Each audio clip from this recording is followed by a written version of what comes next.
सदानंद खिल्लारे, आपण पाहतात द बहुजन आवाज।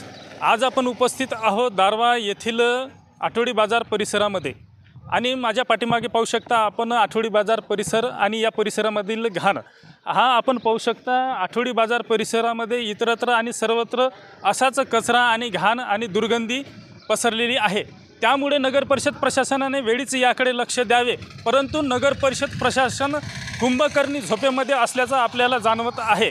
स्वच्छ भारत अभियान केवळ रस्त्याच्या आणि मुख्य रस्त्यावरील कचरा हटविणे आणि मुख्य रस्त्यावरील कचऱ्याची विल्हेवाट लावणे आणि तेथील रस्ता स्वच्छ करणे एवढ्या पुरतेच मर्यादित आहे की काय, असा सवाल या आठवडी बाजार परिसरामध्ये भाजी विक्रेते आणि फळ विक्रेते यांच्याकडून होत आहे। दारव्हा शहरातील आठवडी बाजार परिसरामध्ये घाणीचे साम्राज्य यावर आपण तेथे प्रत्यक्ष जाऊन ग्राउंड रिपोर्ट केली आणि तेथील परिस्थिती पाहिली।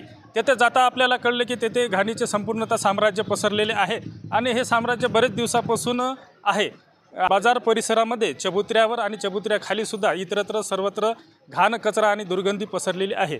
ह्यावर आपण ग्राउंड रिपोर्ट केली असता आपण येथे नगर परिषद कार्यालय येथे मुख्याधिकारी साहेब यांना भेटण्यासाठी आलो असता त्यांनी आपल्यास कॅमेरासमोर बोलण्यास नकार दिला आणि टाळाटाळ केल्याचं आपल्याला प्रत्यक्षात जाणवलं।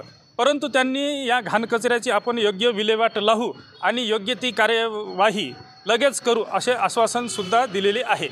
निश्चितच हे आश्वासन कधी पूर्ण होते का याकडे आपल्याला पाहणे गरजेचं आहे।